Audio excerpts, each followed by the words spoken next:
Bueno, el tema que nos toca hoy es, como bien tienen en el apunte, el rol de la mujer en la iglesia. Y es un tema bastante discutido en unas iglesias, en otras. ¿Qué rol tiene que ocupar la mujer? Algunos dicen, bueno, puede hacer determinada cosa. Otras iglesias dicen, puede hacer determinada otra. Pero queremos enseñar en esta hora lo que dice la palabra de Dios, que considero que es bastante claro y no deja mucho lugar a la interpretación. Y quería empezar con este versículo que tienen al principio, ¿no? 1 Corintios 14, 40, que dice así el apóstol Pablo, dirigiéndose a una iglesia que tenía muchos conflictos, como era la iglesia de Corinto. También pasaba algo similar en la iglesia de Éfeso.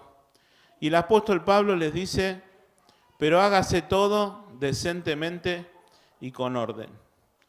Y no podemos obviar esto, que hay un orden, y que Dios en su iglesia, que es suya y no nuestra, determinó un orden para hacer las cosas.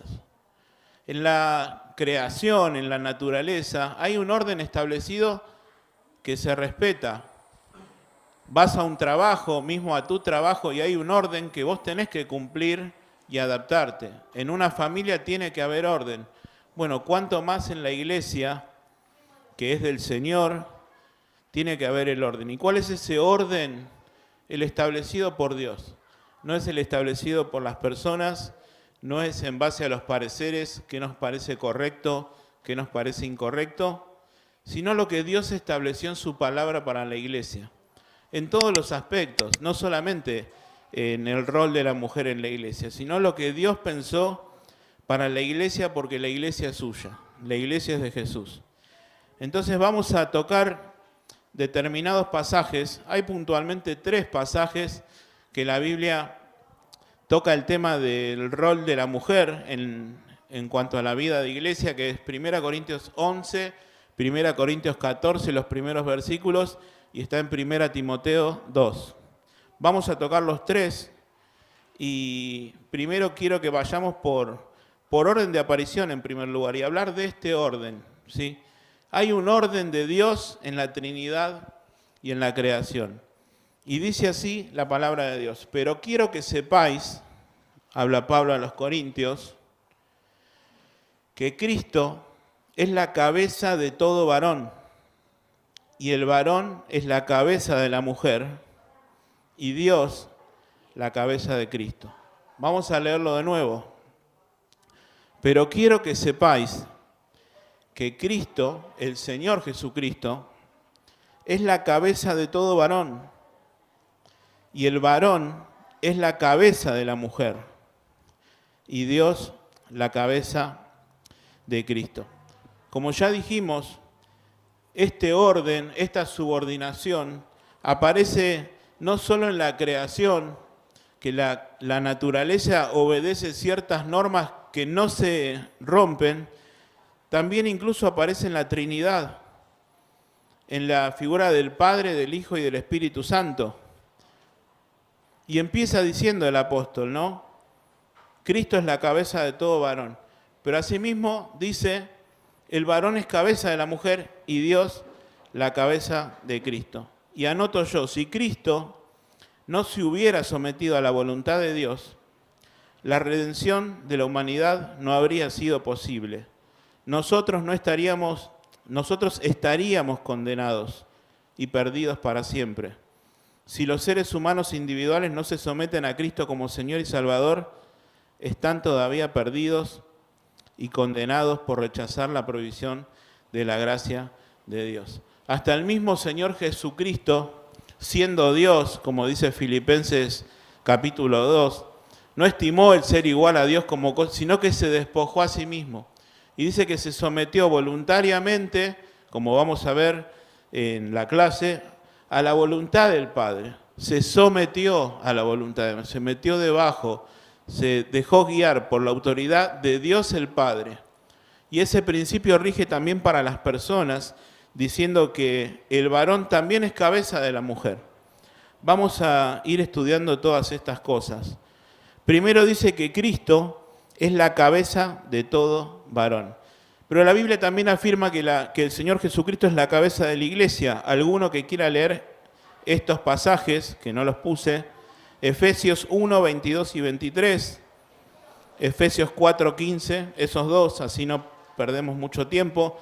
Les animo que lean el apunte en sus casas, lean todos los pasajes, hay algunos más incluso. Efesios 1, 22 y 23. Alguno puede ir buscando los siguientes, ¿sí? 1 Corintios 6, 20, 1 Pedro 1, 18 y 19. Y todo sometió bajo sus pies, y a él lo dio por cabeza sobre todas las cosas a la iglesia, la cual es su cuerpo, la plenitud de aquel que lo llena todo en todo. Muy bien. Cristo es la cabeza de la iglesia. Es la autoridad, eso significa cabeza. Autoridad, es la guía, es aquel al que hay que someterse a su voluntad. Efesios 4:15. Sino que siguiendo la verdad en amor, crezcamos en todo en aquel que es la cabeza, esto es Cristo. Cristo es la cabeza. Y acá aparece un concepto que en el concepto de orden y subordinación está hecho sobre la base del amor. Lo vamos a ver en un momento. Pero dice sujetados en amor. Y Cristo se sujetó al Padre por amor. Y el Padre envió a su Hijo Jesucristo por amor. No fue por obligación. El tema está en que cuando escuchamos la palabra autoridad, automáticamente pensamos en la autoridad que vemos todos los días, que muchas veces es abusiva, o un autoritarismo, o las cosas se hacen como yo quiero y punto. La autoridad de Dios es totalmente distinta. Se basa en el amor y se basa en la edificación. De hecho, la autoridad que Dios dio en la iglesia a los ancianos es para edificación, no es para mandar para que las cosas se hagan como los ancianos dicen, es para hacer crecer al otro. Entonces Cristo es la cabeza de la iglesia, es la autoridad de la iglesia, ¿sí? Él redimió a la iglesia con su sangre, 1 Corintios 6, 20.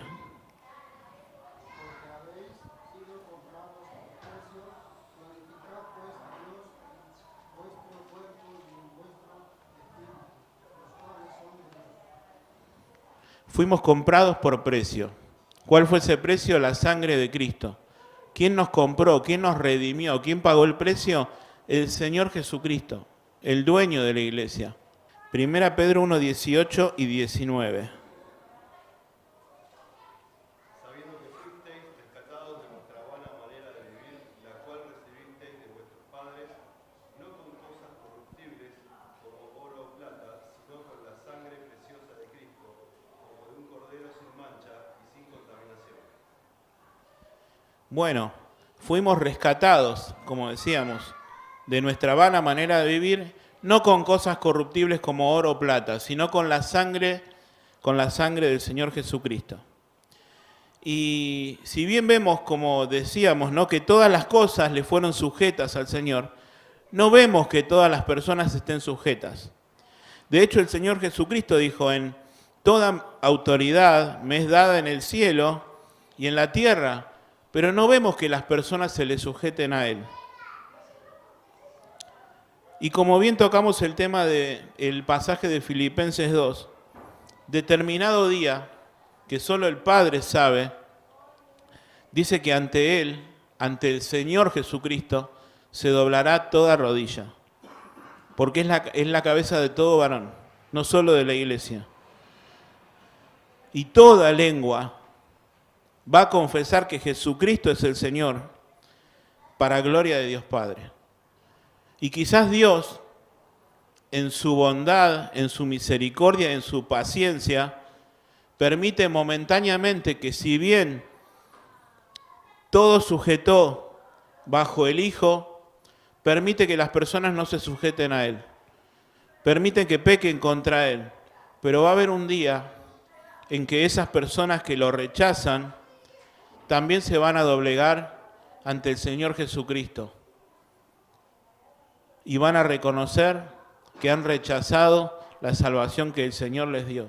sus rodillas también se van a doblegar, no solo las nuestras, no solo aquellos que hemos recibido a Cristo como Salvador. Toda rodilla se va a doblar y toda lengua va a confesar que Jesús es el Señor para gloria de Dios Padre. Sigue el pasaje diciendo que el varón es cabeza de la mujer. Y este es el orden básico de la creación. Y lo dice 1 Corintios 11, no sé si alguno tiene abiertas sus Biblias, pero lo pongo acá el texto, 8 y 9, o sea, unos versículos más adelante. Y dice así, porque el varón no procede de la mujer. Acá Pablo se remonta a la creación. Y muchos piensan que todo esto de la sumisión de la mujer o que el varón es cabeza de la mujer es debido a la caída del hombre, de la mujer, debido a que Eva cayó y luego cayó el hombre. No es así. Dios pensó en este orden al momento de la creación. Y Pablo lo explica y dice, porque el varón no procede de la mujer. Remontándonos a la creación, Dios crea al hombre del polvo de la tierra y fue el hombre, sopló en su nariz aliento de vida. ¿Y qué pasó? Fue el hombre un ser viviente. Asimismo dice que hizo caer sueño a Adán, le sacó una costilla y de esa costilla hizo a la mujer. Y es lo que está diciendo el apóstol. El varón no procede de la mujer, sino la mujer del varón. Y tampoco el varón fue creado por causa de la mujer, sino la mujer por causa del varón. Y eso también lo dice la palabra de Dios. Dice que vio a Adán y todo lo que había hecho y era bueno en gran manera, pero el hombre estaba solo. Y dijo, no es bueno que el hombre esté solo, le voy a hacer ayuda idónea. Y ahí creó a Eva. Entonces dice que la mujer fue creada por causa del varón. Esta es la manera en la que Dios planificó y creó la humanidad. El orden lo estipuló Dios en la creación a su manera como Él quiso. Y acá pongo un extracto de un estudio de John MacArthur de 1 Corintios que dice, Dios no hace distinción entre el hombre y la mujer en lo que se refiere al valor y mérito personal. Y acá estamos otra vez en el concepto de autoridad, de cabeza, que el hombre es cabeza de la mujer. No significa que el varón es mayor que la mujer, de la misma manera que así como que vemos que Cristo se sujetó al Padre Dios, Cristo no es inferior al Padre. Ni siquiera cuando se hizo hombre, cuando se encarnó, ni antes ni posterior a su encarnación, es inferior al Padre. El concepto de autoridad no hace al que tiene la autoridad, aquel que es la cabeza mayor que los que se sujetan a la cabeza, ¿se entiende? Así como el Señor Jesucristo, siendo Dios y teniendo toda la gloria, se sometió voluntariamente a la voluntad del Padre y nunca dejó de ser inferior, asimismo la mujer con el hombre. Asimismo el varón es cabeza de la mujer. Entonces, no se refiere al valor o mérito personal, seguimos leyendo, la habilidad, el intelecto o la espiritualidad. Ambos son como seres humanos y como cristianos completamente iguales en lo espiritual. Algunas mujeres son incluso obviamente superiores a los hombres en habilidades. Yo no podría hacer las cosas que hace mi mujer, por ejemplo, en intelecto, en madurez y en espiritualidad. ¿Cuántas mujeres espirituales hay en la iglesia? Mucho más espirituales que nosotros los hombres. Dios estableció el principio de la autoridad del hombre y subordinación de la mujer con el propósito de orden y de complementarse, no sobre la base de alguna superioridad innata del hombre. No significa que el hombre que es cabeza de la mujer sea superior a la mujer, para nada.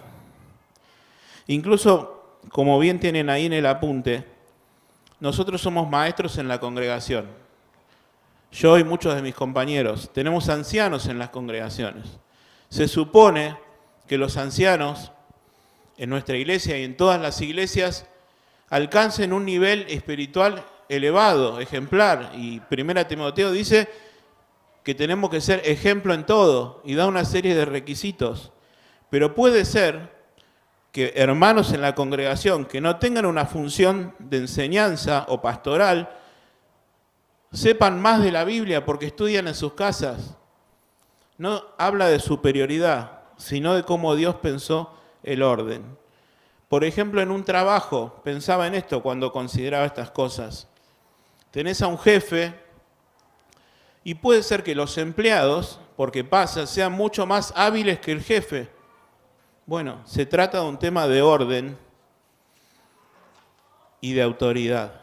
Dios estableció este orden. Cristo es la cabeza de todo varón, el varón es cabeza de la mujer y en tercer lugar, Dios, la cabeza de Cristo. Y esto ya lo estuvimos hablando un poco, pero podemos leer dos versículos, Juan 4:34 y Juan 5:30. Mi alimento consiste en hacer la voluntad de Dios que me envió y en terminar su obra. La comida del Señor era hacer la voluntad del Padre que lo había enviado y que acabe su obra. No era su propia voluntad. Él se había sometido voluntariamente a la voluntad del Padre. Juan 5:30. No puedo yo hacer nada por mí mismo. Según oímos, así juzgo, y mi juicio es justo, porque no busco mi voluntad, sino la voluntad del que me envió, del Padre. Y ya estuvimos hablando, no lo vamos a repetir, que Cristo por someterse a la voluntad de Dios, por someterse a su cabeza que era el Padre, nunca fue inferior al Padre. Están en igualdad. De hecho, el Señor Jesucristo, estando en este mundo, decía, yo y el Padre, uno somos uno. Y termino este párrafo, ¿no? En el concepto del amor. Que en el concepto de autoridad bíblica y orden bíblico, la base es el amor. El Padre envió a Cristo por amor. El Hijo se sometió al Padre por amor.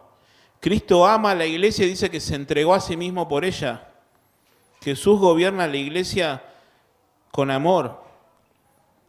Se pusieron a pensar qué sería de nosotros si Dios fuera malo, porque muchas personas tienen ese concepto que Dios está sentado en un trono mirando los pecados de la gente.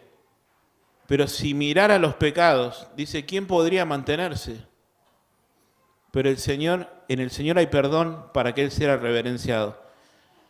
Y el Señor es amor. Y basa sus principios y su concepto de orden y de autoridad por amor. Cristo amó a la iglesia y se entregó a sí mismo por ella. Cristo gobierna a la iglesia con amor y en respuesta la iglesia se somete por amor, no por obligación. Y de igual manera debería ocurrir en el matrimonio. Las casadas están sujetas a sus maridos por amor y los maridos ejercen su autoridad en el hogar por amor, no por tiranía. Así es como Dios pensó el orden en la Trinidad y en la creación. Pero también hay un orden en la iglesia, como decíamos al principio. Y Pablo trata este tema en 1 Corintios 14 y en 1 Timoteo 2. Vamos a ir tocando estos pasajes, creo que vamos a llegar bien con el tiempo. Y dice así el apóstol Pablo, 1 Corintios 14, 33 al 35. Como en todas las iglesias de los santos, vuestras mujeres callen en las congregaciones, porque no les es permitido hablar a las mujeres, sino que estén sujetas, que estén bajo la autoridad de, como también la ley lo dice, y si quieren aprender algo, pregunten en casa a sus maridos, porque es indecoroso que una mujer hable en la congregación. Lo vamos a leer de nuevo. Como en todas las iglesias de los santos, las iglesias del Señor Jesucristo, vuestras mujeres callen en las congregaciones, porque no les es permitido hablar, sino que estén sujetas, como también la ley lo dice. Y si quieren aprender algo, pregunten en casa a sus maridos, porque es indecoroso que una mujer hable en la congregación. Empieza el apóstol Pablo y dice, como en todas las iglesias de los santos. Muchos piensan también que este principio de subordinación, de autoridad, de orden, era un tema cultural de esa época. Pero Pablo quiere escribir esto para que no quede ninguna duda que no es un tema cultural, ni algo que pasaba en ese momento, como en todas las iglesias de los santos. Esta es una ordenanza para todas las iglesias de los santos, de todos los tiempos, de todas las edades. No es cultural. ¿Y qué dice? Bueno, dice, vuestras mujeres callen en las congregaciones. Ahora vamos a ver de qué se trata esto que Pablo dice. Porque no les es permitido hablar, sino que estén sujetas, como también la ley lo dice. Acá Pablo viene hablando en el capítulo 14 de las lenguas y de la profecía, ¿no? Y pone también orden en eso, porque hay un orden para todo. Y dejan claro que las mujeres no están para ejercer estos ministerios públicamente de enseñanza. En el orden de Dios que venimos hablando desde el principio del mensaje, las mujeres tienen que estar sujetas, como también la ley lo dice, y acá también no aclara en qué parte de la ley mosaica o del Antiguo Testamento dice este principio. Pero está en todo. Algunos hablan también que puede ser la ley civil, que había una ley que coincidía con el mandamiento que Pablo estipulaba, pero me atrevo a decir que hace referencia a la ley de Dios, al concepto global que aparece en todo el Antiguo Testamento y que aparece en Génesis, que dice, su deseo será para su marido. Entonces, Pablo da esta instrucción, vuestras mujeres callen en las congregaciones, porque no les es permitido hablar. No les es permitido, como vamos a complementar con 1 Timoteo, enseñar públicamente cuando la iglesia se reúne como iglesia, principalmente en la reunión de adoración, en la cena del Señor, en la enseñanza de la iglesia, ¿sí?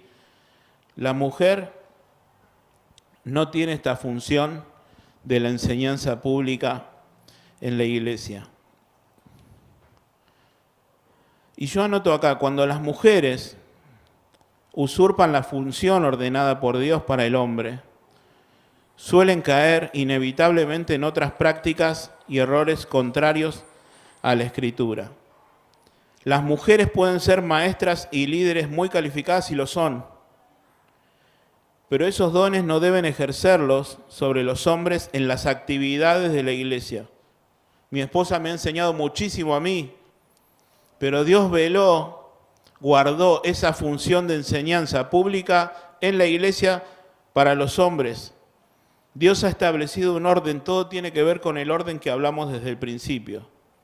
Si tenemos que ver cuál es el tema principal, podríamos poner el orden de Dios.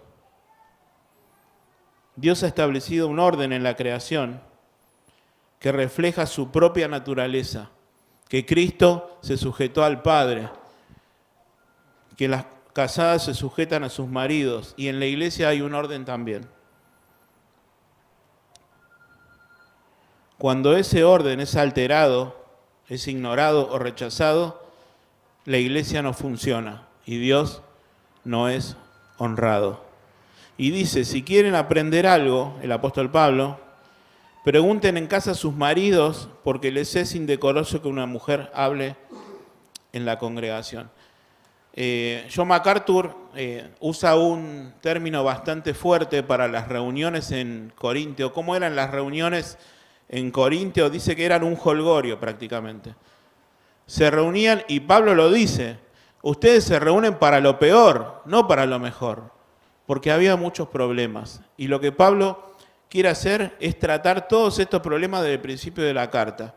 Primero se peleaban, decían yo soy de Pablo, yo soy de Apolos, había problemas de moralidad sexual, había problemas en el matrimonio, había problemas en la iglesia. Y les dice, ustedes no se congregan para lo mejor, sino para lo peor. Entonces, qué bueno que tomemos estas enseñanzas, apropiárnoslas y ver cómo nos comportamos en la iglesia. ¿Y qué sucedía?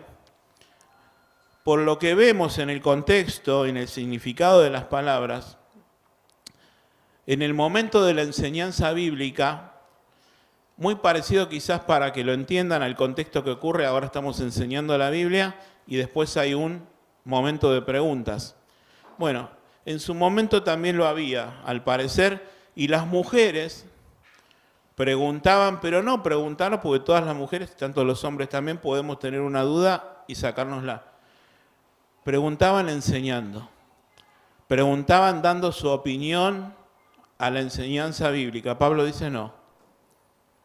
Podés tener una duda, podés preguntarle en tu casa a tu esposo o al pastor, al maestro, pero preguntaban haciendo preguntas quizás maliciosas, podríamos decir, o preguntas enseñadoras, como pongo allá acá en el apunte, en el culto de adoración en la iglesia.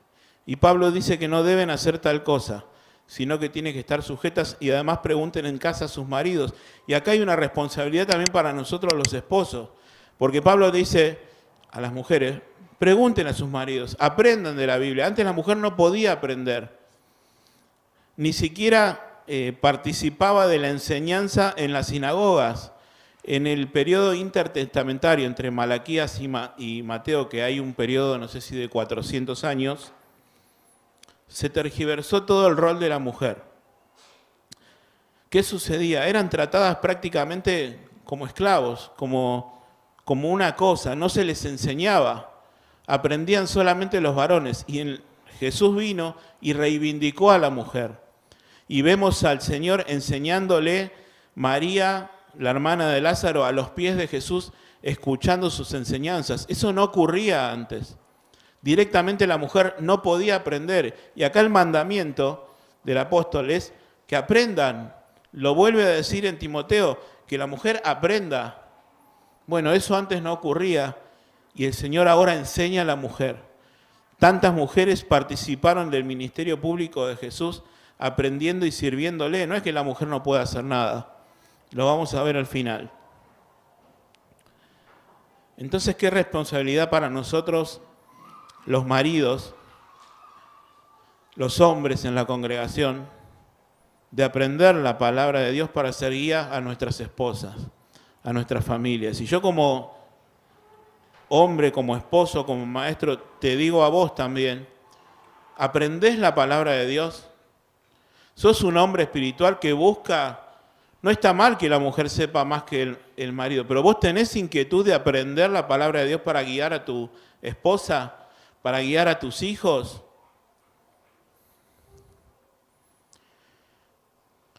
Dos notitas al pie de esto, las pongo acá. Sin embargo, Pablo no reprende a la mujer para orar o profetizar en determinadas ocasiones, si lo hace dentro del orden de Dios, dentro del orden que Pablo venía enseñando. 1 Corintios 11:5, ¿alguien lo quiere leer? Dice así: pero toda mujer que ora o profetiza con la cabeza descubierta, afrenta su cabeza, porque lo mismo es que si se hubiera rapado. Acá Pablo no está reprendiendo a las mujeres que oran o profetizan. ¿Qué se entiende por orar y profetizar? Como dice el pastor MacArthur, orar es hablar con Dios, verticalidad. Profetizar es hablar de Dios. Hablar con Dios, hablar de Dios. Y ambas funciones podían hacerlas la mujer. ¿Qué es profetizar? Dar la palabra de Dios. Vos lees un texto de la palabra de Dios, estás profetizando, estás dando la palabra de Dios. Una enseñanza es distinta. Ya requiere una preparación que el maestro da a la iglesia. Pero el apóstol no está reprendiendo a la mujer que ora o que profetiza, sino que lo haga con la cabeza descubierta. Porque dice que afrenta a su cabeza, o sea, a su esposo. ¿Y qué es esto del principio del velo? Y Dios me permite hacerlo más breve con esto.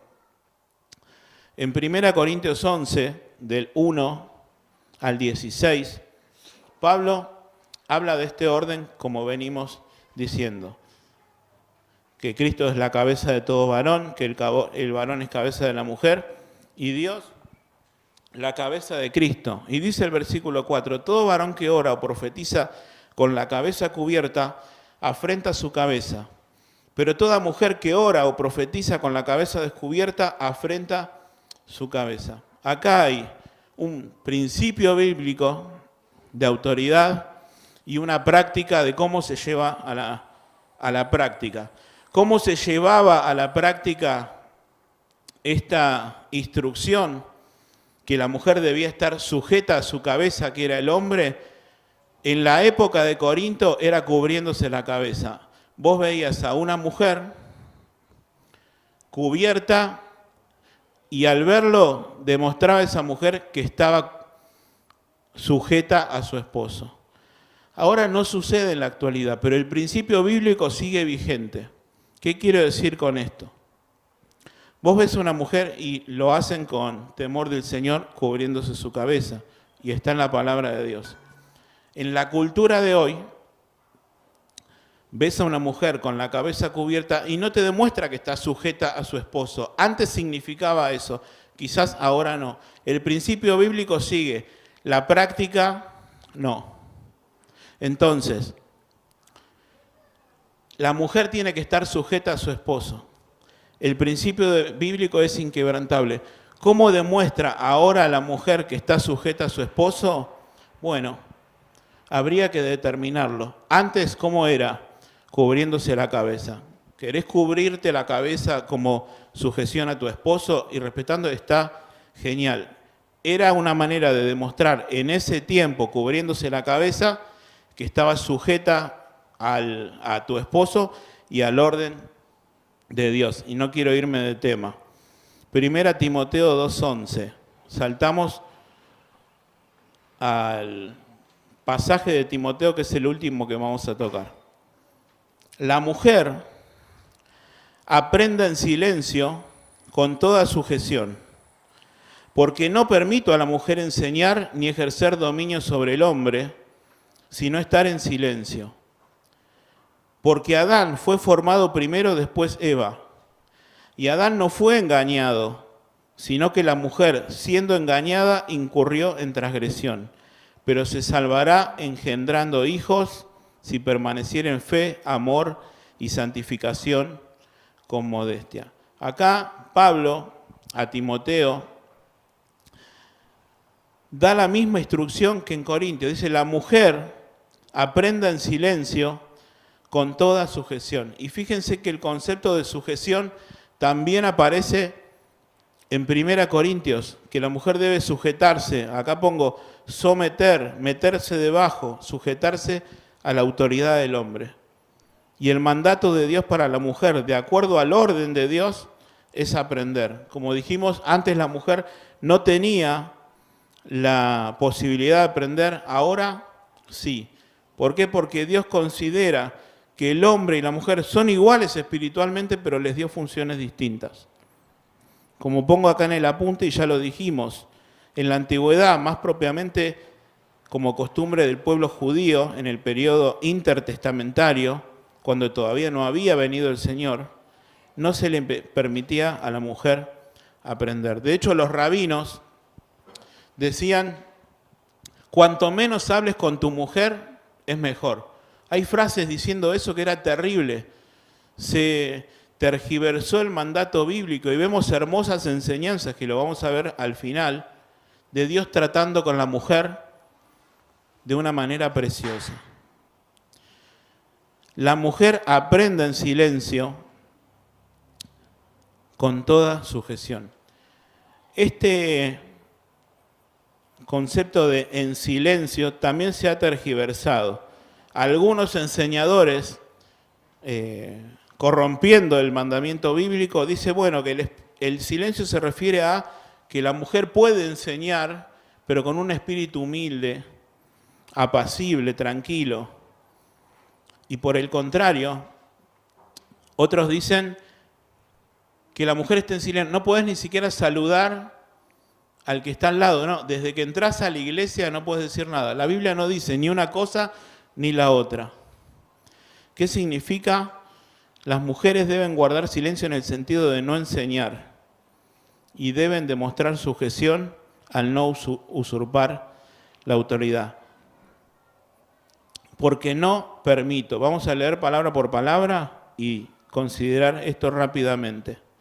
Esta palabra de porque no permito siempre se usa en el Nuevo Testamento para permitirle a alguien que haga lo que quiere.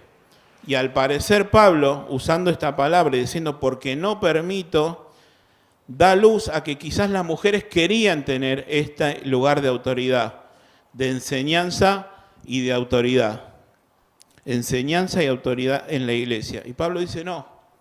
Como apóstol de Jesucristo, Pablo le escribe a Filemón y le dice, aunque tengo toda la autoridad en Cristo para mandarte lo que conviene, porque era apóstol de Cristo, más bien te ruego por amor. Acá lo mismo, dice, no permito que la mujer enseñe. No permito a la mujer enseñar. Y acá, esta palabra, didaskein, puede traducirse mejor con ser maestro. Porque ¿cuántas mujeres nos han enseñado en nuestra vida, en la congregación? Pero Dios ha delegado este rol de ser maestros en la congregación a los hombres. Y acá literalmente la palabra enseñar es ser un maestro. No permito a la mujer ser un maestro en la enseñanza pública de la iglesia.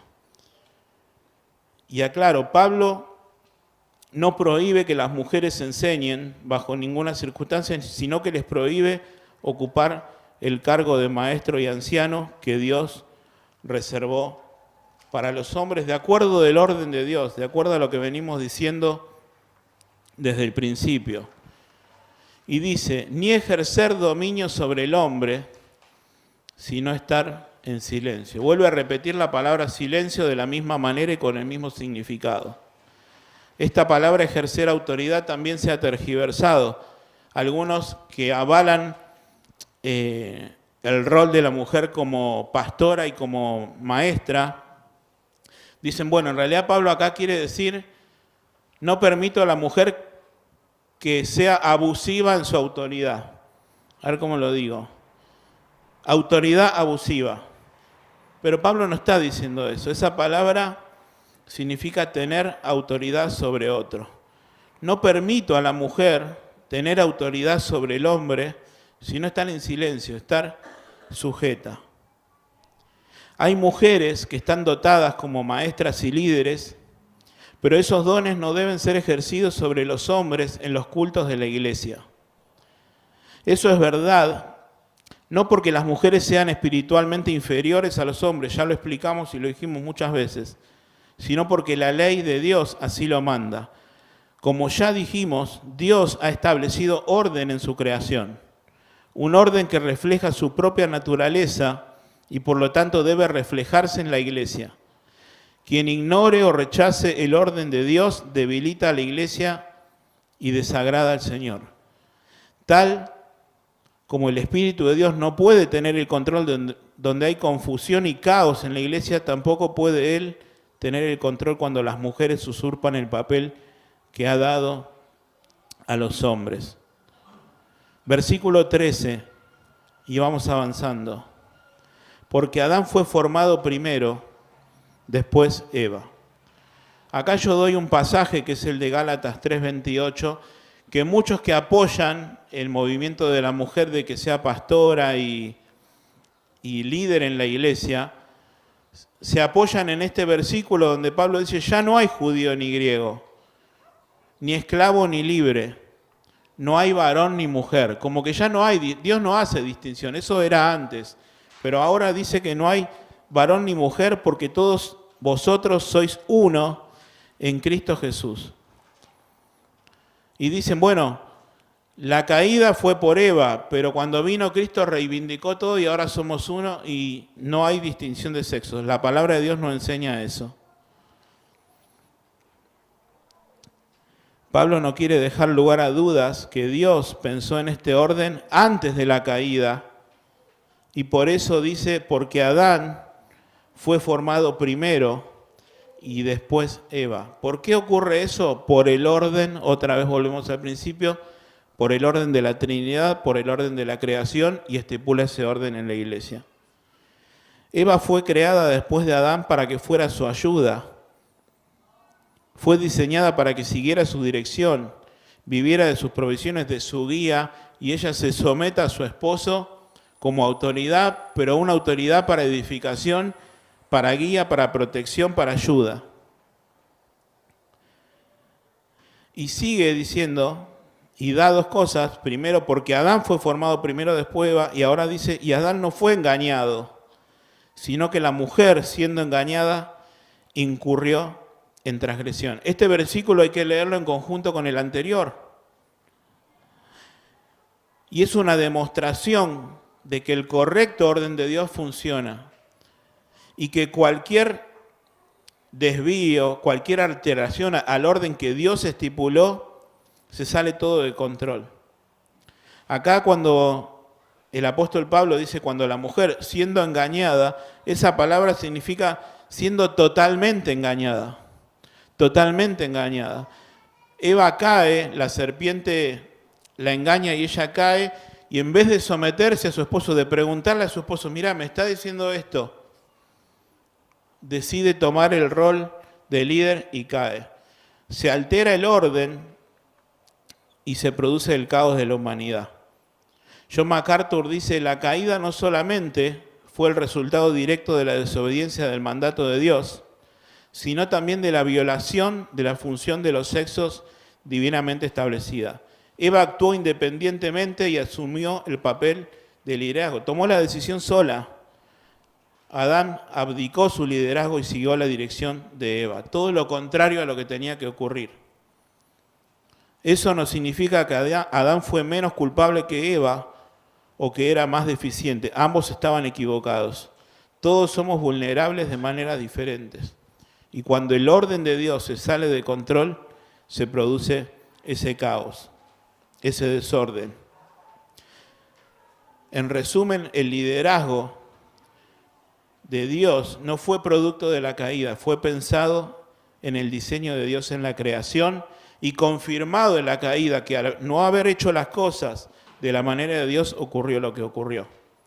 Y termina este relato de Pablo a Timoteo diciendo, pero se salvará, este pasaje me gusta mucho, se salvará engendrando hijos si permaneciera en fe, amor y santificación con toda modestia.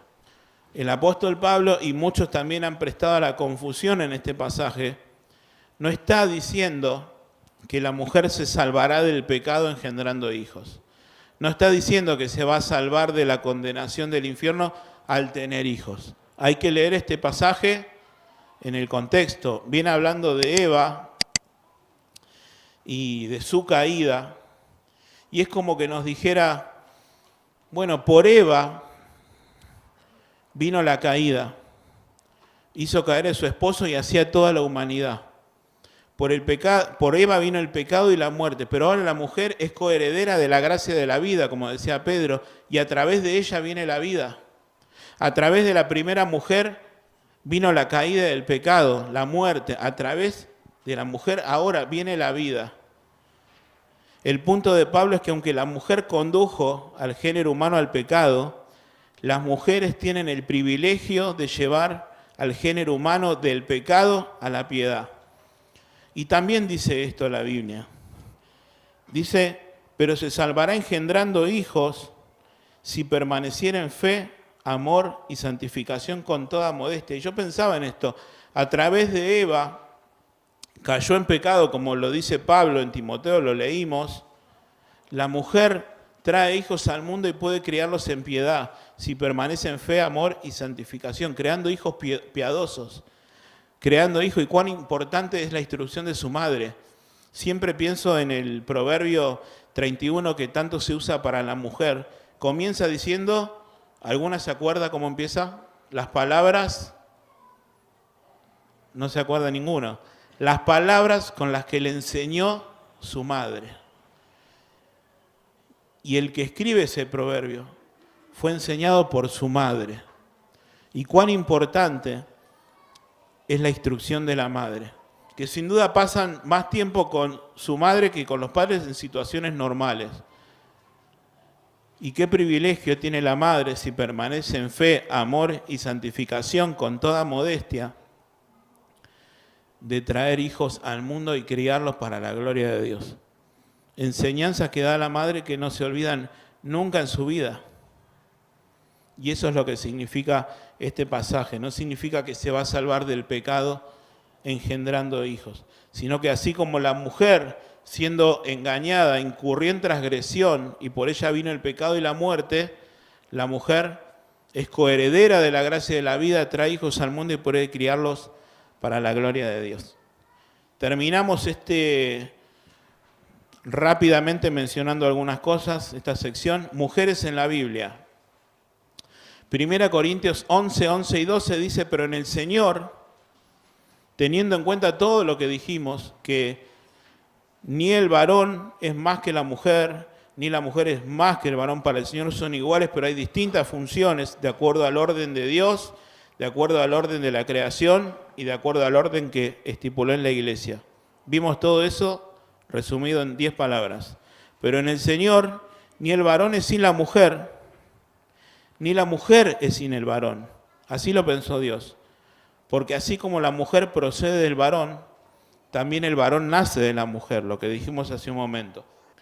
Pero todo procede de Dios. ¿Y qué vemos en el Antiguo Testamento como rol de la mujer? Bueno, rápidamente, tenían las mismas responsabilidades que los hombres de obediencia a la ley, eran los mismos mandamientos tanto para una como para otra. Tenían la misma protección que la ley otorgaba a los hombres, lo mismo para la mujer y también los mismos castigos. Hacían el mismo voto que los hombres. Las mujeres podían ser nazareas igual que los hombres, no era algo estipulado solo para el varón. Tenían el mismo acceso a Dios que los hombres. Hay pasajes que podés leerlos en tu casa. Dios trató directamente con las mujeres en el Antiguo Testamento y no utilizó a ningún hombre para ser de intermediario. ¿Se acuerdan, por ejemplo? Acá lo doy, ¿no? Agar se le aparece y Dios le habla directamente. A la mamá de Sansón, Dios le habla directamente. Miren lo que dice el Salmo 68, 11. Había grande multitud de las que llevaban buenas noticias. Había mujeres que llevaban buenas noticias. Pasamos al Nuevo Testamento, pero antes decimos que no había mujeres líderes, no había mujeres reinas en el Antiguo Testamento. Y el único caso que vemos es el de Débora, que fue un caso singular y particular. En el Nuevo Testamento también vemos hermosas figuras con mujeres. Tienen las mismas responsabilidades que los hombres. Todos los mandamientos, promesas y bendiciones del Antiguo Testamento son dadas por igual a hombres y mujeres. Tenemos los mismos recursos espirituales, las mismas responsabilidades espirituales. No hay diferencia. Hay diferencia de funciones. Tienen el mismo acceso a Jesús que los hombres. La primera persona a quien Jesús se reveló como Mesías en el registro del Evangelio fue una mujer. ¿Quién? La mujer samaritana. ¿Se acuerdan? Jesús sanó a mujeres, mostrando tanta compasión como mostró con los hombres. Jesús no hizo diferencia entre hombres y mujeres. Jesús hablaba con las mujeres cuando nadie le hablaba a las mujeres. Jesús le enseñaba a las mujeres cuando nadie le enseñaba a las mujeres. Y me encanta la figura de María, la hermana de Lázaro, que dice que se sentaba a los pies de Jesús a aprender. Y el Señor Jesucristo la alaba y dice que ella, María, escogió la mejor parte, la de aprender del Maestro, la cual no le será quitada. ¡Wow! María escogió la mejor parte, la cual no le será quitada. Vemos esas figuras preciosas en el Nuevo Testamento. Unos 120 creyentes, incluidos los apóstoles y un cierto número de mujeres, estaban en el aposento alto orando. Ya lo dijimos también al principio. En Romanos 16, que hay muchas salutaciones, Pablo saluda a 8 mujeres que eran activas en la iglesia y nombra a esta hermana Febe, la cual era diaconisa en Cencrea. Mauri la mencionó también el otro día. Romanos 16:3 dice, saludad a Priscila y a Aquila, mis colaboradores. Priscila también era una colaboradora activa en el ministerio de Pablo, no era inferior. María, la madre de Juan Marcos, Marcos el que escribió el Evangelio de Marcos, abrió las puertas de su casa como lugar de reunión a los creyentes. Lidia también abrió las puertas de su casa y qué bendición fue la vida de Lidia para la iglesia en su ciudad. Cuando Apolos, varón elocuente, dice, poderoso en las Escrituras, empezó a predicar en Éfeso, tanto Aquila como Priscila les pusieron aparte y les pusieron más exactamente el camino de Dios. La mujer puede enseñar en otro ámbito, y de hecho lo han hecho, y cuántas mujeres nos han ministrado, pero en la iglesia Dios estableció un orden. Y simplemente termino leyendo esto y terminamos. La distinción de funciones entre hombres y mujeres es claramente distinguida. Las funciones. No hay ningún registro en el Nuevo Testamento de una mujer apóstol, pastor, evangelista o anciana. En ningún lugar del Nuevo Testamento se registra un sermón predicado por una mujer, aunque se habla de que las hijas de Felipe profetizaban. Su papel no está definido. No hay razón para asumir que tuvieron un ministerio profético sostenido o que profetizaban durante el culto de la iglesia. La Biblia no dice eso. Ellas, como María, como Ana, pudieron haber profetizado, haber pronunciado esas profecías en otros lugares. Los hombres, y termino con esto, deben ser líderes en la iglesia y en la familia. ¿Y qué responsabilidad? Hablamos de que el hombre tenga la inquietud de aprender, que muchas veces no la tenemos. Muchas veces nuestras esposas estudian más la Biblia que nosotros. Y no está mal que ellas estudien más la Biblia, pero nosotros, en la función que Dios nos dio para guiar nuestro hogar, para guiar la iglesia, tenemos que tomar esto y volcarnos a las Escrituras. Las mujeres estén libres de cualquier acusación de inferioridad, lo dijimos muchas veces, por la piadosa influencia que tienen en la humanidad, con nuestros hijos, con sus esposos. Para la iglesia, alejarse de este orden divino es perpetuar el desastre que ocurrió en la caída. Señor, te damos gracias porque nos has permitido estos momentos. Queremos hacer esto en el temor tuyo, Señor, en santidad, levantando manos santas, como dice el apóstol a Timoteo, sin ira, sin contienda, y ayúdanos a, como maestros, Señor, poder tener esta cautela de que todo lo que digamos sea lo que tu palabra dice. Bendice a la iglesia en este lugar, bendice a las personas que están aquí oyendo, y que todos nos vayamos refrigerados, y también los niños, con tu palabra, Señor. Gracias por todo, en el nombre de Cristo Jesús. Amén.